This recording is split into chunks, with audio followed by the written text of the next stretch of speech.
Hi, I'm Carol Jurgensen Sheets, aka Carol the Coach, and I am here today to talk to you about adversity and resilience.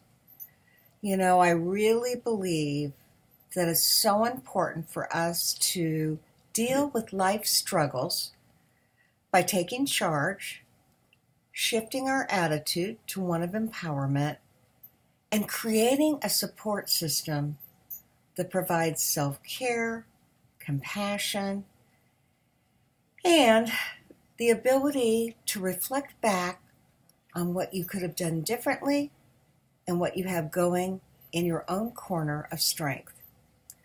Now, what I mean by that is that when you were small, it's likely that you weren't taught how to take care of yourself in the face of adversity.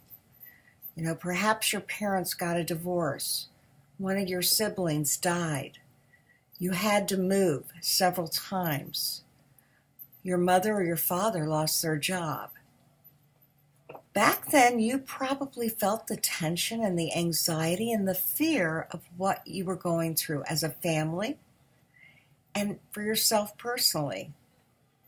And so what did you do to seek support? Most children aren't sure what to do. And so they contain it themselves. And when they contain it themselves, unfortunately, it sits and creates anxiety. Now, maybe you were able to pray and feel better because you let go and gave it to God. Or maybe you had that special person, a teacher, a neighbor, a family relative, your parent, so that you could talk through your issues and feel comforted and feel better. But from the many, many, many people that I talked to, most did not know what to do with their stress. They didn't know what to do with the struggles. And so they just did the best they could by holding it in and dealing with it differently, dealing with it in a way that kept it from others. And that's never good. Now, I have to ask you, as you grew up as an adult, what skills have you learned to help take care of your life? If 51% of the public has gotten a divorce, were you someone that accessed a divorce group so that you had somebody to talk to when you needed it most? If you lost a child, did you go to a bereavement group and sit with other people who have felt the same anguish so that you didn't feel abnormal? You knew that the feelings you were feeling were absolutely normal. These are all questions I want to ask yourself. Do you have 2 or 3 friends that are non-judgmental when things happen to you that are difficult to contend with? We all need that. And I know for myself personally that when I sit and struggle with something and I'm not sure how I'm going to handle it, if I go to my husband, I go to my mother-in-law, I go to my sister, or I go to a friend and I share those feelings, just talking about it helps to promote that sense of, I've got this, or I can handle it, or I'll figure it out. So it's important for you to have your supports in place, your infrastructure, if you will. Because when scary things happen, the brain, the reptilian brain, the amygdala, goes into one of 3 responses. It either goes into fight, flight, or freeze. Now, I just said kids tend to freeze. They don't necessarily fight, and they don't feel like they can flee. And so I'm going to ask you, the last time that you were very, very concerned about something, which part of the brain came up for you? Was it the fight, was it the flight, or was it the freeze part of that brain? Here's the problem.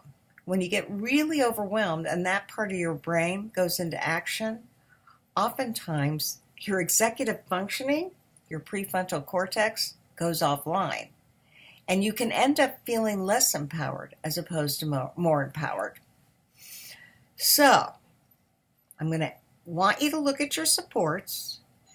I want you to have at least 3 people that you can take care of, that you know can take care of you. And I don't mean that in a codependent way. I mean that they will check in on you, they will be non-judgmental, and they will love you through the process of whatever you're dealing with. I'm going to ask you, what practices do you have in place to deal with stress? Do you meditate? Do you pray? Do you practice yoga? Do you read? Or are you the talker that you need to be to get things out, to be able to figure them out? You already heard me ask you, do you access support groups? So if you have a structure whereby you got supportive people, a place to go where you can be heard non-judgmentally, and if you have practices that absolutely either reduce the anxiety or help to prevent it, you are truly working your resiliency skills. And that, of course, is what I want to see.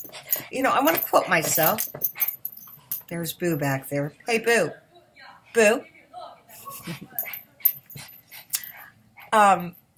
What I really want to say to you, I want to quote what I said in an article about resiliency and see if this doesn't apply to you. You might even want to write it down.